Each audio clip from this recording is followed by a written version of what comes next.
Good evening. इस video में JPSC के कुछ क्वेश्चन हैं जिस पे मुझे डाउट है। ठीक है, और आप लोग भी इस वीडियो को देखने के बाद बताइएगा कि आपका इस क्वेश्चन पे क्या ओपिनियन है। इस वीडियो को बनाने से पहले जब मैंने पूरा जेपीएससी का क्वेश्चन देखा और दोनों पेपर को मैंने एनालिसिस किया तो एनालिसिस करके मुझे ये मिला कि ये 3-4 क्वेश्चन ऐसे हैं जो गलत हैं। इसके ऑप्शन गलत दिए गए हैं और कहीं कहीं पे तो क्वेश्चन में जो वर्ड लिखा गया है वो वर्ड के हिसाब से भी गलत चल रहा है। यही कारण है कि इस वीडियो में क्या है कि हमने हिंदी और इंग्लिश दोनों में क्वेश्चन को लेके आया हूँ और साथ ही मैं कुछ प्रूफ लेके आया हूँ जिसमें ये पता चलता है कि ये क्वेश्चन गलत है। ठीक है, पहले तो क्वेश्चन मैं खुद देखा और मेरे देखने के बाद मैंने इस क्वेश्चन को अपने एक्सपर्ट से भी डिस्कशन किया। तो जो मेरे सीनियर थे मैंने उनसे भी डिस्कस किया, तो उन्होंने यही बात बताया कि हाँ ये क्वेश्चन गलत है। 7th जेपीएससी में 12 क्वेश्चन ऐसे थे जो गलत थे, जिसको बाद में जेपीएससी ने हटा दिया और उसके आधार पे फिर जो है वो मार्कशीट तैयार हुआ है। वैसे ही यहाँ पे भी यही होगा। अगर मान लीजिए इसको हटाना हो क्वेश्चन को तो उसमें ये 3-4 क्वेश्चन तो हटेंगे। एक क्वेश्चन में मैं श्योर नहीं हूँ और जब मैं खुद में कंफर्म नहीं हो तो मैं इसको यहाँ पे लाना उचित नहीं समझता हूँ, लेकिन ये 3 क्वेश्चन में मैं कंफर्म हूँ। ठीक है, और आप लोग भी अपना कमेंट यहाँ पे बताइएगा। पहला क्वेश्चन जरा इसका आप ध्यान से पढ़िएगा, क्या लिखा हुआ है इसने।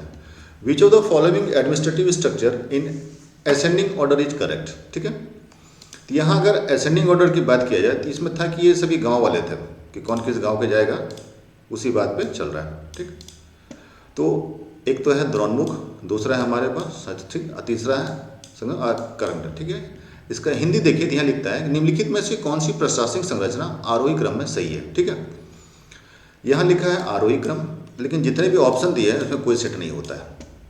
अगर हम सी नंबर पे विचार करें तो स्थानीय में क्या था कि 800 गांव था। ठीक है, द्रोणमुख में जो था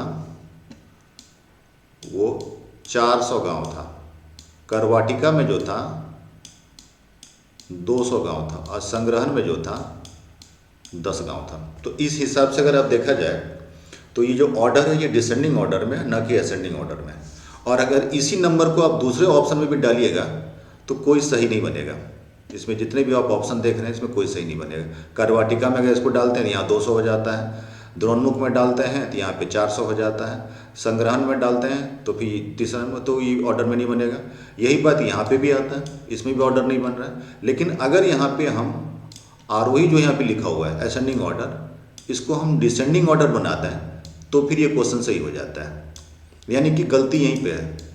क्वेश्चन का आंसर जो है असेंडिंग के जगह पे अगर डिसेंडिंग कर दीजिएगा तो ये क्वेश्चन फिर सही हो जाएगा, यानी ये क्वेश्चन गलत है।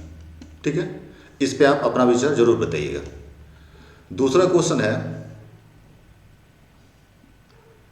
67 number, Indian explosive limited at Gomia Bokaro was established in which year. ठीक है, यहाँ चारों ऑप्शन में अधिकांश लोगों का कहना था कि 1956 होगा।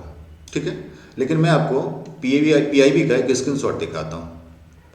ये हिंदी में क्वेश्चन है, गोमिया में स्थित भारतीय विस्फोटक लिमिटेड की स्थापना किस वर्ष की? मैक्सिमम लोगों ने इसको 1956 मारा। चलिए आप इसका ये स्क्रीनशॉट देखिए, क्या लिखा हुआ है। डॉक्टर राजेंद्र प्रसाद ने गोमिया में 1958 में किया था एशिया के सबसे पहले बारूद कारखाना का उद्घाटन। चलिए आगे देखिए, यहाँ पे इसमें क्या किया, आगे डेट भी बताया गया।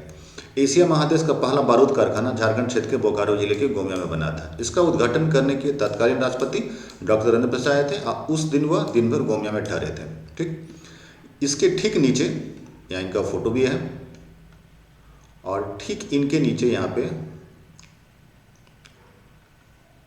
डेट भी दिया हुआ है। आप डेट देखिए, 5 नवंबर 1958। ठीक है, तो उस हिसाब से अगर देखा जाए तो फिर ये क्वेश्चन यहाँ पे भी गलत हो जाता है और ये क्वेश्चन बिल्कुल गलत है भी यहाँ पे। ठीक है, तो ये 2 क्वेश्चन आपको गलत स्पष्ट दिख रहे हैं। ये है ये स्क्रीनशॉट, अगर आप इसको देखना चाहें तो मैं इसको वेद IAS के टेलीग्राम चैनल पे अपलोड कर दूंगा, आप वहाँ से इसको निकाल लीजिएगा। तीसरा क्वेश्चन है 92 नंबर, ये पेपर 1 का क्वेश्चन है। ठीक है, which of the following is not considered as subsidy box for the agriculture in WTO। ठीक है, green box subsidy, amber box subsidy, red box subsidy और व्हाइट बॉक्स सब्सिडी। ठीक, अब इसका हम हिंदी देखते हैं। ठीक, WTO के अंतर्गत निम्नलिखित में से कौन सा अनुदान बॉक्स के रूप में विचार नहीं किया जाता है? ठीक है, यहाँ पे ग्रीन बॉक्स, अम्बर बॉक्स, रेड बॉक्स और व्हाइट बॉक्स। देखिए हिसाब से देखा जाए तो व्हाइट बॉक्स तो कभी सब्सिडी था ही नहीं। ठीक है, और रेड बॉक्स को भी उन्होंने 2016-17 में हटा दिया है। तो ये दोनों सब्सिडी अब नहीं है, जिस पे विचार नहीं किया जा सकता है। ठीक है, तो ये दोनों नहीं होंगे। अब बच गए, तब दो नहीं बचे तो ये दो हैं, लेकिन ऑप्शन में तो कोई इनमें से कोई नहीं, या उपरोक्त में से एक से अधिक ऐसा कोई ऑप्शन दिया हुआ नहीं है हमारे पास। अब इसका नीचे मैं आपको स्क्रीनशॉट दिखाता हूँ। ये जो स्क्रीनशॉट आप देख रहे हैं ये मैं WTO की वेबसाइट से लेके आया हूँ। ठीक है, यहाँ पे ग्रीन बॉक्स का दिया हुआ है हमारे पास, इसके पूरे डिटेल दिए हुए हैं। In order to qualify green box subsidy must not distort trader at most cause minimal distortion, paragraph दिया हुआ है। ठीक है, और यहाँ पे लिखा हुआ है पूरा डिटेल उसका ग्रीन बॉक्स को लेके। दूसरा देखिएगा एक सब्सिडी दिया हुआ है, वो सब्सिडी है ब्लू बॉक्स सब्सिडी, ये भी है हमारे पास, ये WTO की वेबसाइट पे है।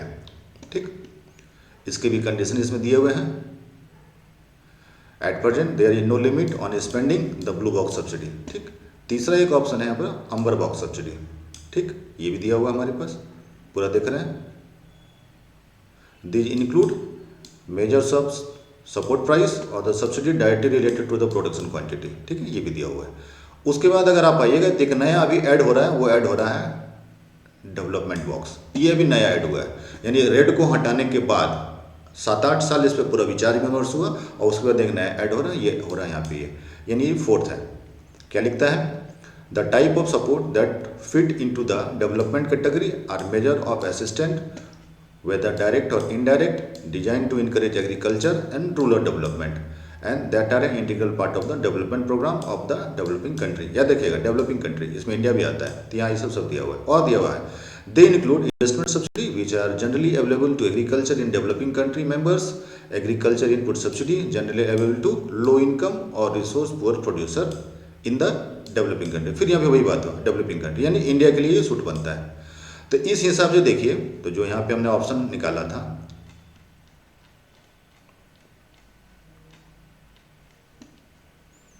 ये क्वेश्चन फिर गलत हो रहा है यहाँ पे। तो ये 3 क्वेश्चन हमको ऐसे दिख रहे हैं जिस क्वेश्चन पे मुझे पूरा डाउट है। ठीक है, ये तीनों क्वेश्चन आप देख रहे हैं, यानी तीनों क्वेश्चन सूट नहीं बनता हमारे पास। तो इस पे आपके क्या विचार हैं, आप जरूर कमेंट बॉक्स में बताइएगा। वैसे जब इसकी जारी होती है और फिर जब भेजा जाता है JPSC के पास, तो JPSC ऐसे क्वेश्चन को डिलीट कर देती है और फिर जो है वो उसी आधार पे नया मेरिट लिस्ट तैयार होता है। ठीक है, तो इसके लिए मुझे आपसे कुछ साझा करने थे, इसलिए मैंने ये वीडियो बनाया था। और आप लोग सभी के कमेंट बॉक्स में देखते रहता हूँ। जहाँ तक अभी तक मेरे पास फीडबैक है, उस फीडबैक के आधार पर 125 जनरल का कट ऑफ होगा और 121-122 के आसपास EWS और OBC का कट ऑफ होगा। ठीक है, 116 के आसपास आप मान के चलते हैं शेड्यूल कास्ट का होगा और 112 या 113 के आसपास शेड्यूल ट्राइब का होगा। याद रहे, झारखंड में शेड्यूल ट्राइब फीमेल और मेल दोनों का सेम कैटेगरी होता है, बिहार की तरह यहाँ अलग नहीं मिलता है। सेम उसी तरह शेड्यूल कास्ट के लिए भी अलग मेल के लिए और अलग फीमेल के लिए कोई कैटेगरी नहीं बनती, कोई कट ऑफ नहीं जारी होता है, दोनों का सेम रहता है। लेकिन जिनका 110 से नीचे है उसकी संभावना कम है।